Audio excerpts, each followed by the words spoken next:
नमस्कार भक्तजनों, मैं आपको गीता के 7वें अध्याय का हिंदी में सार सुना रही हूँ।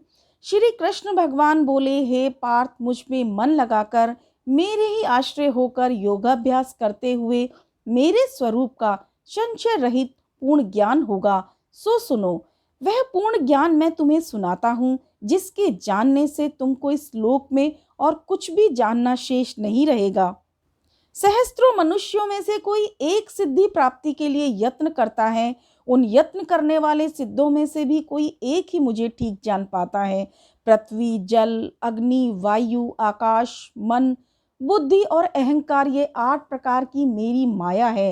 इस प्रकृति को जड़ कहते हैं। हे महाभाव, इससे दूसरी प्रकृति चेतन है, जिसने संपूर्ण जगत को धारण किया है। इन्हीं दोनों प्रकृतियों से सब प्राणी मात्र उत्पन्न होते हैं। ऐसा मानो यह प्रकृतियां हमसे ही उत्पन्न हुई हैं।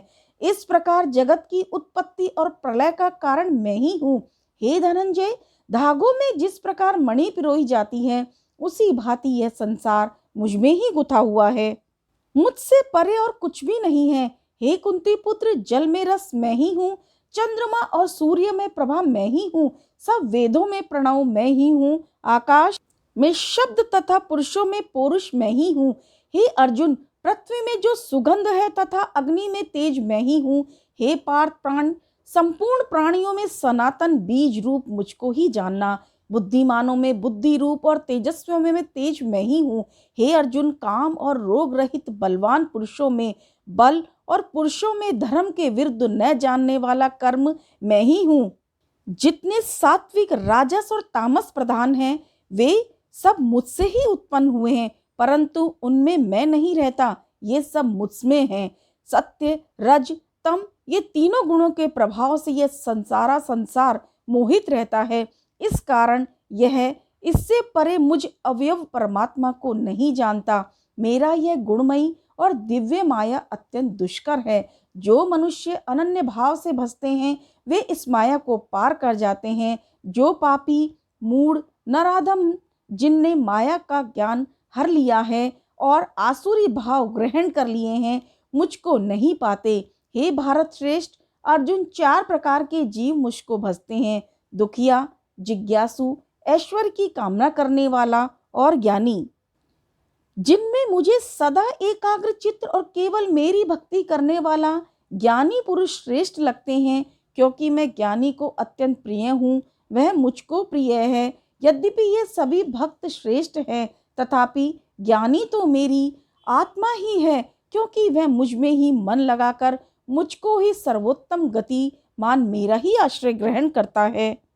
अनेक जन्म के अनंतर ज्ञानी मुझे पा लेता है। ऐसा महात्मा अत्यंत दुर्लभ है, जो सब जगत को वासुदेव में समझे। अपनी अपनी प्रकृति के नियम के अनुसार मनुष्य भिन्न भिन्न काम वासनाओं के अज्ञान में डूबकर उन फलों की चाहना से अन्य देवताओं के अधीन होकर उनकी उपासना करते हैं। हे अर्जुन, जो भक्त श्रद्धा पूर्वक जिन जिन देवताओं का पूजन करना चाहते हैं, उन पुरुषों की उस श्रद्धा को मैं दृढ़ कर देता हूँ। वह इस श्रद्धा से युक्त होकर उस देवता की आराधना करता है, फिर उसको मेरे ही रचे हुए कर्म फल प्राप्त होते हैं। परंतु उन अल्प बुद्धि वालों का फल नाशवान है। देवताओं की आराधना करने वाले देवताओं को मिलते हैं और भक्तजन मुझ में मिल जाते हैं। मेरे अविनाशी अत्युत्तम स्वरूप को न जानकर मंद बुद्धि लोग मुझे अव्यक्त को व्यक्त मानते हैं। मैं योग माया से आच्छादित होने के कारण सबको नहीं दिखता हूँ। उसी से मूढ़ लोग अनादि तथा अविनाशी मुझको नहीं जानते। हे अर्जुन, मैं भूत, भविष्य और वर्तमान के सब प्राणियों को जानता हूँ, पर मुझे कोई भी नहीं जानता। हे भारत, हे परंतप, इच्छा और द्वेष से उत्पन्न होने वाले सुख दुख आदि द्वंद्वों के मोह से जगत के सभी प्राणी भ्रम में फंस जाते हैं। जिन पुण्यात्माओं के पाप नष्ट हो गए हैं, वह पुरुष द्वंद्व के मोह से छूटकर दृढ़ निश्चय करके मेरी भक्ति करते हैं। जो मेरा आश्रय लेकर जन्म मरण के दुख दूर करने के अर्थ प्रयत्न करते हैं, वे पुरुष ब्रह्म, आत्मज्ञान और संपूर्ण ज्ञान को जानते हैं। जो अधिभूत, अधिदेव और अधियज्ञ, इन सब में व्यापक मुझे जान पाते हैं, वे समादिष्ट पुरुष मरण काल में मुझको भसते हैं। बोलिए कृष्ण भगवान की जय।